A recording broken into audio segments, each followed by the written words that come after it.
Yes, Kenya. Tamu sana, yes.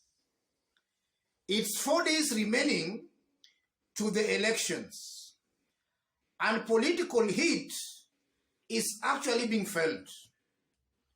William Ruto today called for a press briefing where he claimed the government plans on rigging Tuesday's elections. In this video, I want us to listen to William Ruto, after which, as usual, we are going to dissect those remarks by William Ruto to see exactly what they mean politically. Listen into this. Mwaniaji urais wa chama cha UDA William Ruto amedai kuna njama ya serikali ya kusambaratisha uchaguzi wa Jumanne ijayo.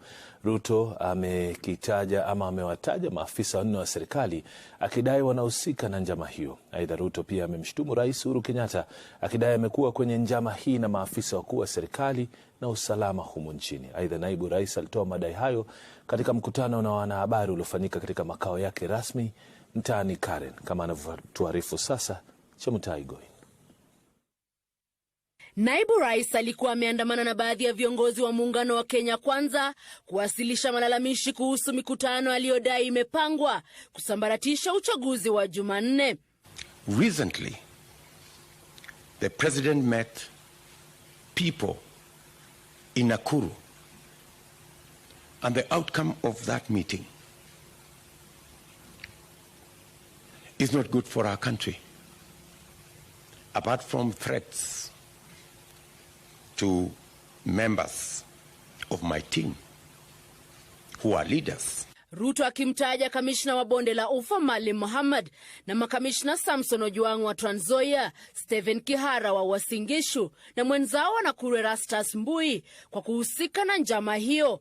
Ruto aidha alidai kuwa njama hiyo ilizungumziwa katika mkutano uliohudhuriwa na Rais Nakuru. They are not meeting the chiefs to discuss security of the country. They are not meeting the chiefs to discuss matters that are in the line of duty of our chiefs. The chiefs are complaining. The assistant chiefs are complaining that they are being forced to manipulate the election, to undermine the election, to sabotage the election through bribery, through intimidation, through orchestrating situations that can cause conflict. Yes. I don't know what to make of those sentiments by William Ruto.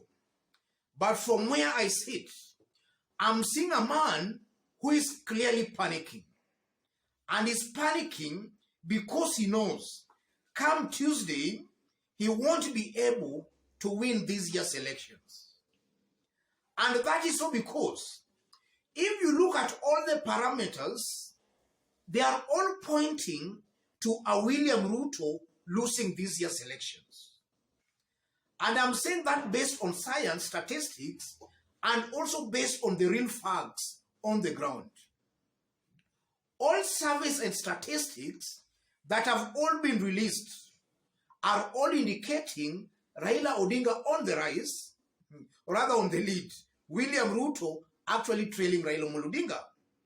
If you look at the ground, it's obvious and actually factual that Raila Odinga will beat William Ruto in almost every region of Kenya, except in William Ruto's challenge in Rift Valley and maybe the mountain. But the mountain seems to be still very slippery. From those remarks, William Ruto is alleging that the president, or rather government, through the help of county commissioners, chiefs and assistant chiefs, are planning to rig this year's elections. That's what I'm making of those remarks. But William Ruto is not very much convincing in that how can an assistant chief or a chief or a county commissioner rig an election? William Ruto is giving Kenyans half-baked cake. He's not giving Kenyans the actual truth. William Ruto is not being truthful. Unless William Ruto is trying to say that these government officials are working in collusion, or rather are in bed, or are in collusion with IEBC. That can now make some sense. But at the same time, William Ruto is very careful not to mention or paint IEBC in bad light. But technically what he's saying is that the government plans on rigging this year's election through IEBC, but is afraid of naming or calling that name, or rather pinpointing IEBC, is afraid of that. And that's why I honestly believe William Ruto is not honest, he's not being truthful to Kenyans. And I'm saying he's not honest and being truthful because if you look at William Ruto's sentiments and then you look at Raila's sentiments, right, all the things Raila has actually been talking about are things that are just meant to make IEBC do proper, transparent, and credible elections. William Ruto, on the other hand, seems to be pushing IEBC to work in some secrecy and in some opaqueness. For example, some days back, Raila actually raised an issue about manual register. At that time, William Ruto, attacked Raila Odinga, saying Raila, awachane na IEBC. And he was accusing Raila Odinga of being afraid, or rather of panicking. He was saying Raila feared the elections. Today, High Court actually found IEBC to have actually gone against the law. The court found IEBC to have been unconstitutional by not actually including manual register. So you can see that the courts have actually vindicated Raila Odinga. And that incident alone proves that William Ruto is pushing IEBC to do some things that are clearly unconstitutional. That's a fact. And then also just recently, when presidential ballot papers arrived, it was established that Form 34B was not printed.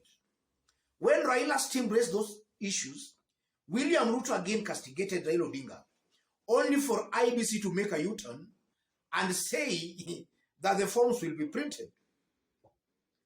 And if you look at the law, it's very clear that results of Form 34A should be related electronically to constituency tallying center, where the returning officer will now then just record the results in Form 34B.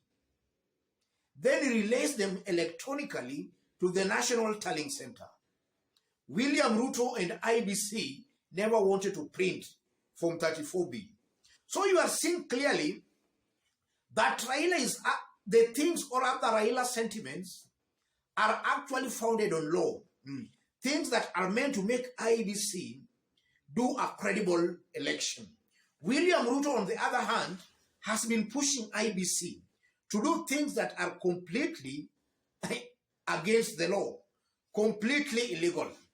William Ruto and his team, they want some loopholes they want IEBC to make some open legal blunders that can be used to challenge the results of this year's election.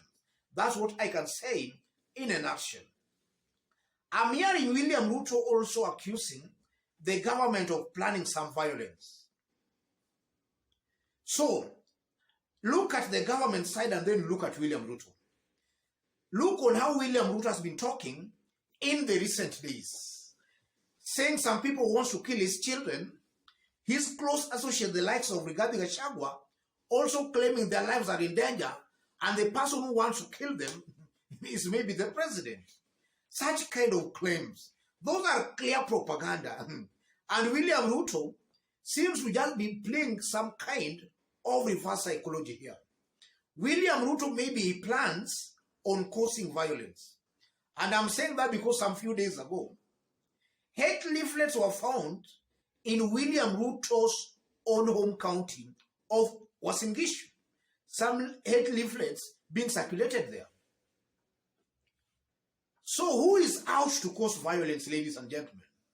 William Ruto's rhetoric in the recent days proves clearly he's out to cause violence. And he's out to cause violence because he knows that if elections are done in a peaceful manner, he is going to lose. That's exactly what I'm seeing here. And William Ruto already knows that. And even from that press statement, you are seeing clearly a person actually panicking. And again, from that press statement, William Ruto, maybe the things he's saying are the things he did in 2017.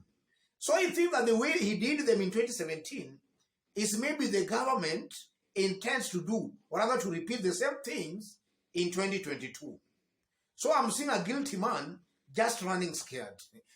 But from where I sit, no sane Kenyan can actually shed a tear or sympathize with William Ruto. And that is so because if at all those claims are true, then William Ruto is just being served from the same dish he has served others before. What goes around actually comes around. It's William Ruto's turn to also test the kind of injustice he met on others. That's exactly what I'm seeing here. If at all the allegations are true, which I know those are just propaganda, I just wish they're true for William Ruto just to test a bit of the injustice he has actually been meeting against others. Let him just test it a bit. Ladies and gentlemen, let me leave it there. In case you are watching us for the very first time, subscribe, give this video a like. And to our fans and subscribers here, I'm very much humbled, very grateful for the kind of support you are giving me here. God bless you, God bless Kenya. To any other person watching us for the very first time, that's the kind of analysis we do here. We don't beat about the bush. We go straight and to the point. We call it as it is. God bless you, God bless Kenya.